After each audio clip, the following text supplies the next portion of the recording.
আজকের দুপুরে একদম দেশীয় খাবার রান্না করলাম। হ্যালো এভরিওয়ান, আসসালামু আলাইকুম। Welcome to my another mini blog. আপনারা এর আগে আমার মিনি ব্লগ অনেক অনেক পছন্দ করেছেন, তো আজকেও আমি ঠিক তেমনই আজকের দুপুরের একটা মিনি ব্লগ শেয়ার করলাম। আজকে দুপুরে কি রান্না করলাম দেখতেই পাচ্ছেন। প্রথমে আমি এখানে গোটা সিম এবং বেগুন দিয়ে ভাজি করেছি।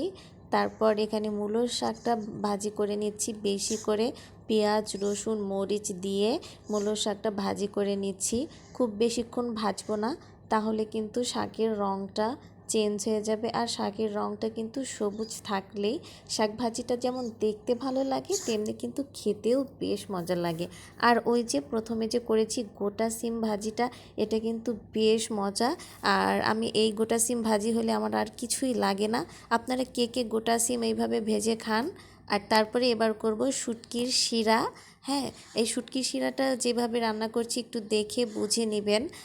ডিটেলস বললাম না, ভিডিও দেখলেই বুঝতে পারবেন। তবে ফার্স্টে আমি যেটা করি, শুটকিটা গরম পানিতে কিন্তু ভিজিয়ে রাখি, তাহলে দেখা যায় শুটকির যত ময়লা আছে সব বের হয়ে যায় এবং শুটকিটা অনেক সুন্দর পরিষ্কারও হয় এবং রান্না করলে অনেক সুন্দর সফট থাকে শুটকিটা।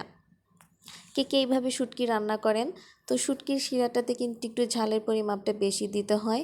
আমি কাঁচামরিচ শুকনো মরিচের গুঁড়ো দুটোই ব্যবহার করেছি এবং কিছু রসুনের কুঁয়ো দিয়ে দিলাম। আস্ত রসুনও দেওয়া যায়, কিন্তু এখানে আমি শুটকি মাছ নিয়েছি, সেজন্য আমি রসুনের কুঁয়ো দিলাম।